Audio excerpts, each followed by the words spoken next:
uh, ang daming, ngayon lang ako nakakita na NBI na hindi masinop sa typographical error. May typo error sa PINA, may typo error sa affidavit. Tapos nung tinanong siya, ang investigation lang niya kay BP. Hindi niya tiningnan yung allegedly yung tatlo. Wala namang complaint yung tatlo. So sa akin, ang suma total ko, napakahina ng dalawang witnesses. Ang problema, Admar, hindi naman yung sistema na pinagsang-ayunan ng dalawang parties, tatapusan muna si prosecution doon sa apat bago papasok si defense ng kanilang evidence. So yung nagagawa lang, nagre-rebut lang sila, nagka-counter sila, pero hindi sila nag-o-offer pa ng evidence. Kaya yung kunyari dyan sa grave threat, ipopospone mo muna ang iyong judgment, matapos yung apat, tapos magpe-present si defense ng kanilang evidence or witness, no? Telling yung hindi pagtawag kay Yusek Lopez at saka dun sa Sergeant at Arms ng House, yung nagsabi kay Yusek Lopez na ililipat siya sa Women's Correctional. Nagtaka ako bakit inalaw nila ng withdrawal, no? Kasi si Yusek Lopez was a hostile witness. So hindi ka lang basta naglilista doon tapos only to say na dahil sa redundancy, surplusage, hindi na namin siya tatawagan. Hostile witness nga eh, kaya nakakapagtaka. Pero ganun yung takbo, tapos biglang si Matibag, ako, ipupusta ko sa inyo, si Matibag, sasabihin niyan, may assassin. May kinontract na assassin, pero hindi niya masasabi dahil national security. Ay nataon lang o itinaon? Ano ba? Halata na ba masyado, Prof? Talagang tinaon yan. Para yung kay Marcoleta eh. All of a sudden, nagkaroon ng... what are the chances na you will be arrested at the start of the impeachment? Ito, what are the chances that the former Senate President, whom they ousted illegally, will now be the subject of a investigation that something happened 7 years ago. So, makikita mo na talaga naghahanap kung ikaw ay kritiko ng administrasyon na meron kang bahid, yung bahid lang hindi pa dumi. Talagang pipilitin nila at pipilitin na magkaroon ng kwento at imbestigahan. Tsaka yung sinasabing bakit mo pa isa sa publiko ito, una sa lahat, inabsuelto na nila agad si Secretary Vince Dizon. So yung pagiging mabigat nito para banggitin talaga sa publiko na dapat imbestigahan, parang andun po ba or wala na kailangan talaga ibuyang-yang doon at parang may involved kasi itong issue na ito na naging issue na ito dati pa, no, at nakaladkad yung pangalan ni Senador Alan Peter Cayetano. So kumbaga hindi mo talaga maihihiwalay yung pangalan ni Senador Alan Peter Cayetano sa 2019 SEA Games.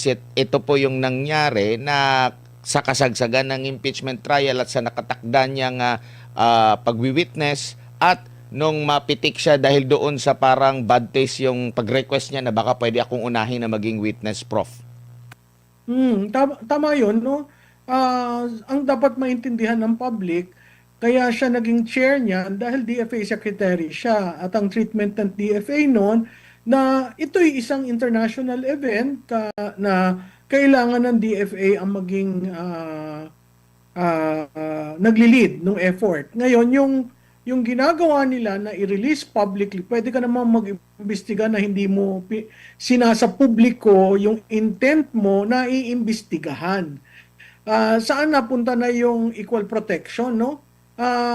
Dapat yan, tahimik nilang ginagawa at kung investigative phase pa, para rin yan yung sinabi na mag-iimbestiga kami pero ilang buwan na dun sa mga kilalang mga involved sa flood control na minsan magpapile ng kaso, minsan nasa investigation phase pa. So makikita mo talaga weaponize ang ginagawa ng mga ahensya ng gobyerno laban sa kritiko. Opo, kumbaga may sort of messaging dito na, oh, ito yung gagawin ko ha, mag-ingat ka. Parang yung chilling effect, Prof, parang ganito yung nagiging ito yung nagiging trend ngayon sa gobyerno na magpapalabas sila, magpe-press con sila, bibigay sila ng pahayag sa publiko, lalo na doon sa mga issue na halimbawa doon po sa pagkakaroon ng majority, doon sa pagpapalit ng liderato. Bigla na lang natin naririnig ng mga ganito, o biglang galing sa pagiging hinog na, magpa-file na, tapos nung paglipat medyo naging hilaw na ulit. Parang ganito rin, Prof. Pero alam mo, yung dun sa lumipat, may sword of Damocles na nakahanga. Kasi nagsalita ngayon na hindi ibig sabihin na lumipat ka, wala na yung kaso mo. So kung hindi ka susunod, kung magiging independent-minded ka, wala. Talagang kikikilin at talagang ilalagay ka sa lugar. Makikita mo yun na decimate na yung yung opposition sa Senado eh. And yet tama dun si Senator Pia Cayetano, yung sinabi niyang, ako, I will stand for you. Anyone who is being harassed, I will stand for you. I was expecting a reaction, but the majority was very quiet. So, makikita mo yung impact ng pangingialam ng Malacanang sa Senado. Idadagdag ko rin, Admar, no? Makikita mo yung kumpas. Kunyari, mag-a-announce yang si Matibag, makikita mo sasaluhin ng spokes. Tapos lalabas yung PR sa mainstream media. Tapos makikita mo malaki ang buzz dahil yung kanilang troll na either offensive or defensive, talagang maglalabas at mag-share ng mga kwentong yan. So talagang may kumpas. At yung kumpas na yon, talagang makikita mo, kung hindi ka susunod, talagang iipiting ka. Opo, dito naman tayo sa impeachment po, no? Lumalabas po sa inyong survey, pati sa ibang survey, na natiling mataas ang presidente na ngayon ay nasa impeachment trial na humaharap sa akusasyon ng betrayal of public trust. Parang hindi tumutugma, Prof.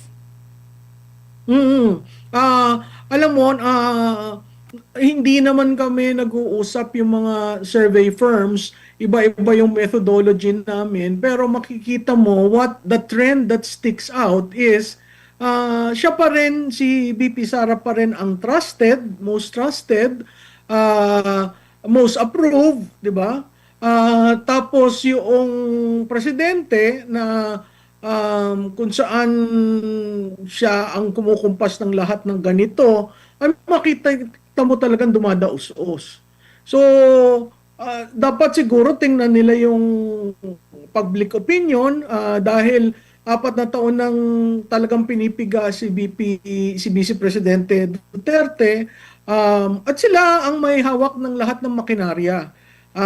Whether police, whether NBI, whether ahensya ng gobyerno, talagang pag nagustuhan nila, sige. Pero makikita mo nga yung in reverse, ano yung opinion ng taong bayan. At doon lumalabas na makikita mo, despite of what is happening, hindi dumadaos-os ng malaki si Vice Presidente Duterte na ini-expect ng lahat because bugbog na nga, bababa na. Opo. Dito po sa impeachment ngayon ng pangalawang Pangulo, naging even na po ba yung at least ngayon makakapagbigay na ng pahayag ang depensa kumpara dati? Nakikita nyo, kasi dati talagang one-sided yung naririnig natin kasi pinili po ng pangalawang Pangulo na hindi humarap kasi parang meron ng conclusion talaga doon sa Kamara, sa investigasyon. Tapos, yet mataas pa rin yung kanyang rating, pinakamataas pa rin po. Ngayon na merong impeachment trial na nabibigyan na sila pagkakataon na makapagsalita. Do you think na makakabawi na ito? Kasi alam natin, tanggapin natin na meron talagang pagbaba din sa pangalawang Pangulo along the way. Kumbaga may epekto din yung mga paninira sa kanya, though siya pa rin yung pinakamataas. Pero ngayon na pantay na, nakakapagbigay na ng pahayag ang depensa na panig sa pangalawang Pangulo, naasahan niyo po ba na tataas itong kanya pong rating? Well, depende siguro kasi makikita mo ang prosecution talagang after every impeachment court hearing, sinasabayan nila ng press conference. At dun sa press conference, pag kinumpir mo yung nangyari sa hearing, magkaiba. Dun sa press conference, nagko-conclusion na sila. Wala pa namang conclusion sa trial. So, makikita mo yung paggamit ng propaganda sa press conference at yung ebidensya. Makikita natin sa charge number 4, wala ako sa pag-assess ko dun sa nangyari, doon sa digital forensic, hindi naman siya expert. So makikita mo, mali nga yung sinabi niya na galing sa Meta yung video. Hindi naman tama yon. Ang video ay nangyari sa Zoom, no? So anything na pag hinanap mo yung original, sa Zoom ka pumunta. Tama? Pangalawa, wala siyang personal knowledge dun sa nangyari. Na tingnan lang niya. At nung in-interview niya yung mga randomly, yung mga naandun, 42 people were there, hindi consistent yung pagtatanong niya. Yun namang si Attorney Lotok, ang daming, ngayon lang ako nakakita na NBI na hindi masinop sa typographical error. May typo error sa PINA, may typo error sa affidavit. Tapos nung tinanong siya, ang investigation lang niya kay BP. Hindi niya tiningnan yung allegedly yung tatlo. Wala namang complaint yung tatlo. So sa akin, ang suma total ko, napakahina ng dalawang witnesses. Ang problema, Admar, hindi naman yung sistema na pinagsang-ayunan ng dalawang parties, tatapusan muna si prosecution doon sa apat bago papasok si defense ng kanilang evidence. So yung nagagawa lang, nagre-rebut lang sila, nagka-counter sila, pero hindi sila nag-o-offer pa ng evidence. Kaya yung kunyari dyan sa grave threat, ipopospone mo muna ang iyong judgment, matapos yung apat, tapos magpe-present si defense ng kanilang evidence or witness, no? Telling yung hindi pagtawag kay Yusek Lopez at saka dun sa Sergeant at Arms ng House, yung nagsabi kay Yusek Lopez na ililipat siya sa Women's Correctional. Nagtaka ako bakit inalaw nila ng withdrawal, no? Kasi si Yusek Lopez was a hostile witness. So hindi ka lang basta naglilista doon tapos only to say na dahil sa redundancy, surplusage, hindi na namin siya tatawagan. Hostile witness nga kaya nakakapagtaka. Pero ganun yung takbo, tapos biglang si Matibag, ako, ipupusta ko sa inyo, si Matibag, sasabihin niyan, may assassin. May kinontract na assassin, pero hindi niya masasabi dahil national security. So ano yon? Propaganda. So kung naghahanap tayo ng evidence at gusto natin maging patas sa issue ng grave threat, na ang grave threat naman ay hindi impeachable, mahina yung Article 4. No? Kaya tingnan natin, pag-usad nito, critical yung pinag-usapan na magdedebate sa Lunes tungkol dun sa BIR, sa SALN at sa AMLA, kasi yung kung ano man ang decision ng impeachment court, dun tatayo yung tatlong charges pa na naiiwan. Opo, doon po sa pagbawi ng marami, parang 6 o mahigit pa na mga witness,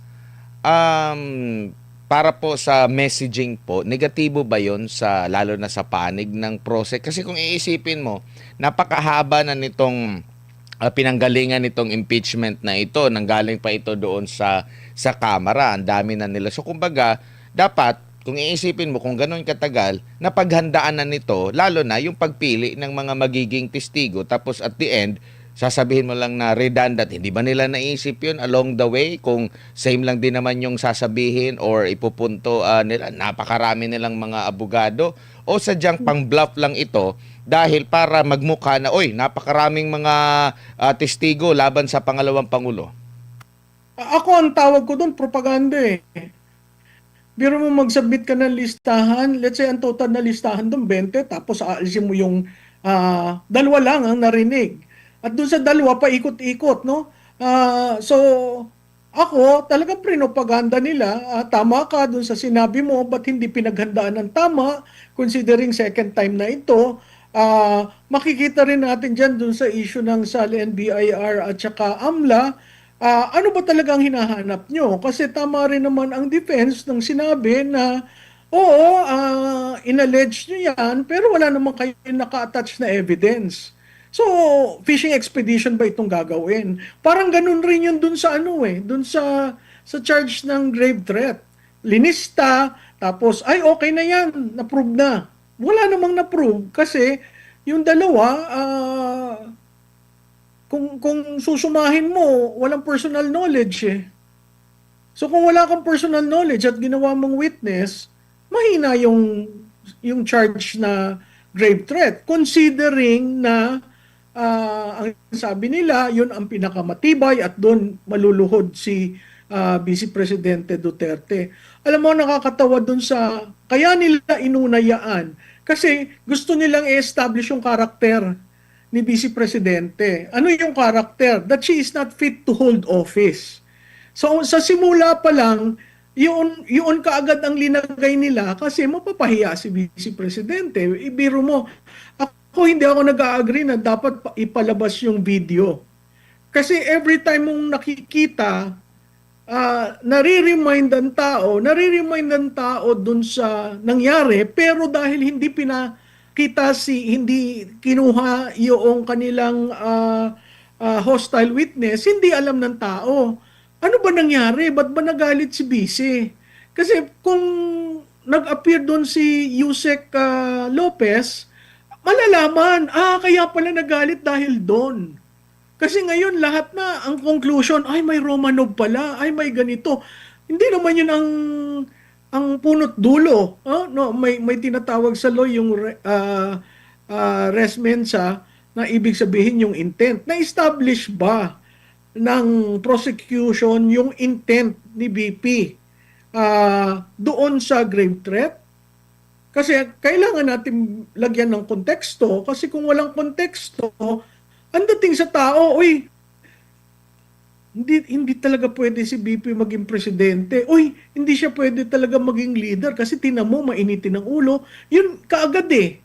So it tries to shape the impeachment process with that character defining moment. Na sa prosecution, she cannot be a leader. Pero that conclusion was even made in the impeachment court. But that is not an impeachable offense. Yung bang karakter ng tao, impeachable? Hindi. Pero merong linya na sinabi na she is not fit for office. Her character shows that yung anger, yung gigil na gigil, di ba? Yung mere utterances. Sabi ko, wow, mere utterances is impeachable? Pero kung linagyan mo ng kwento, ano ba yung konteksto? Maiintindihan ng tao, kaya nagsalita ng ganun si BP. Opo.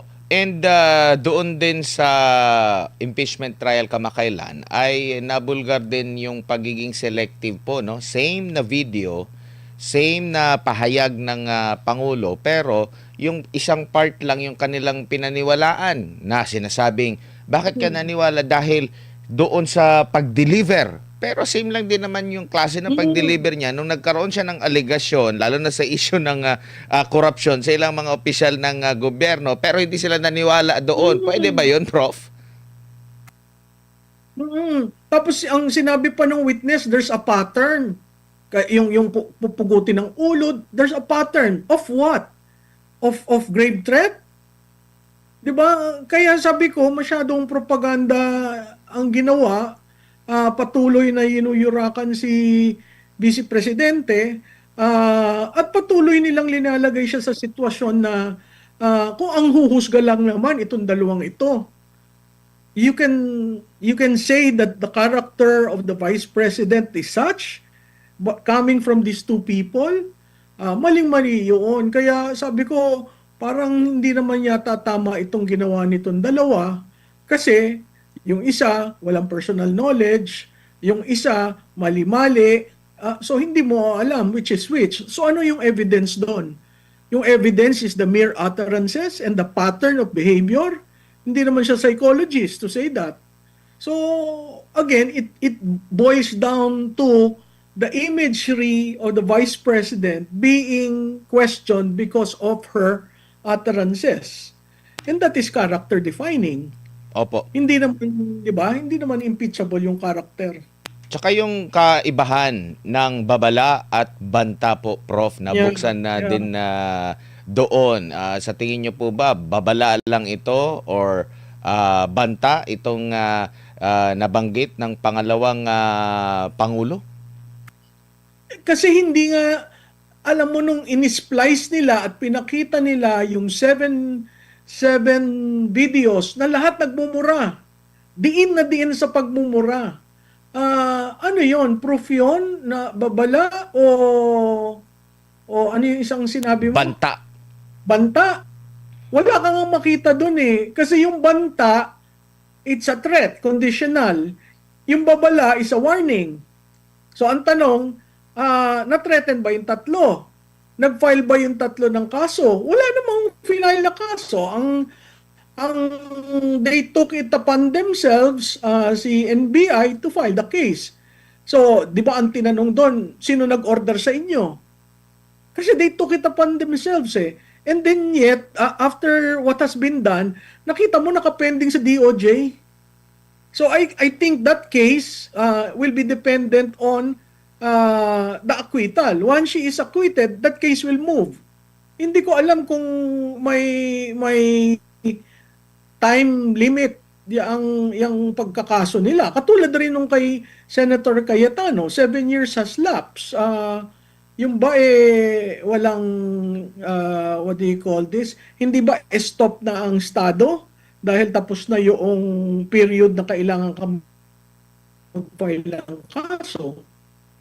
Opo. Prof, So, pero nakita natin kasi ginawa yes po, Prof. Opo, kasi pumapangit yung signal. Okay. Prof, okay. Okay na po. Prof, dito po sa mga pangyayari, no, isama na natin yung mga previous pa sa pag-iimbestiga. Wala ba o andyan yung kamay ng Pangulo dito sa mga pangyayari laban sa pangalawang Pangulo?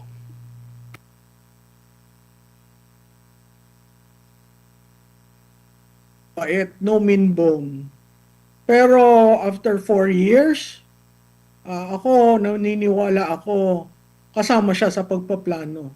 Kasi hindi naman pwedeng gumalaw ang mga ehensyang ganito kung hindi nag-order at hindi pinagplanuhan. Hindi mo masasabi na biglaan ito kasi 2 beses na nag-attempt eh. Hindi mo rin masasabi na hindi ma-acquit si BP kasi kahit yung threshold gustong tanungin. So makikita natin at nakakatawa hindi ko alam kung sino nag-a-advise sa kanya. Kahit mo bawasan ng Senado ng miyembro, lalo na dun sa minority, 16 pa rin naman eh. Kasi ang sinabi ng Constitution, klarado of all members. So hindi ko maintindihan bakit may tatayong senador at sasabihin hindi sila nag-agree dun sa presiding officer. No? So I guess that will be subject to Supreme Court petition if ever. Opo, huling topic na lamang po, Prof. Ito pong pagkondena ng Estados Unidos sa ICC. Ano po ang basa niyo po rito? Well, ako'y natutuwa. Hindi ko alam kung seseryosohin nila yung warning to all our allies na extending any courtesy or extending any assistance to the ICC will be threatened and sanctioned by the United States. It's about time. Unang-una, kung yan papaboran ng Estados Unidos at sila lamang ang magbe-benefit, kawawa naman yung sinasabi ng North-South issue, no?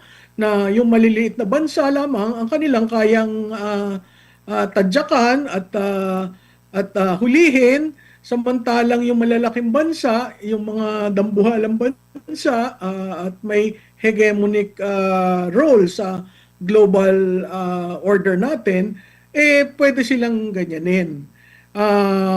Pero it's about time, no, na pag-usapan yan. It's about time na tama ba yung ginagawa ng ICC, kasi talagang pangingialam sa sovereignty ng bawat bansa.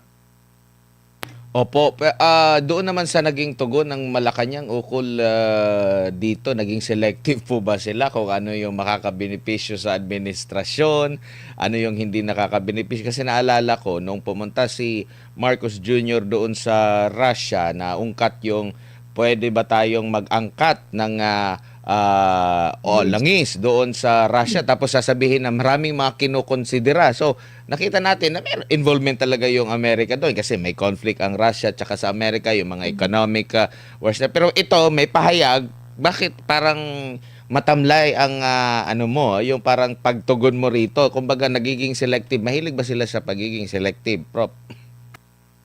Sa tingin ko may amnesia, hindi lang selective justice ang tao sa Malacanang. Kung papabor sa kanila, sasayaw sila. Kung hindi papabor sa kanila, medyo tatahimik sila. Ang problema lang nun, sarili nating kababayan, ang itinapon nila, basta gano'n na lamang. At makikita naman natin, ang daming traces dyan na sinasabi niya nung umpisa, I will not surrender the sovereignty of this country. Maraming ironies itong administrasyon na ito, at yung ironies na yon ay usually patungkol sa papaboran ba sila. Kung hindi sila papaboran, hindi na lang ako gagalaw. Prof, maraming salamat po sa inyong oras at panahon ngayong gabi. Sa ulitin po, ingat po kayo.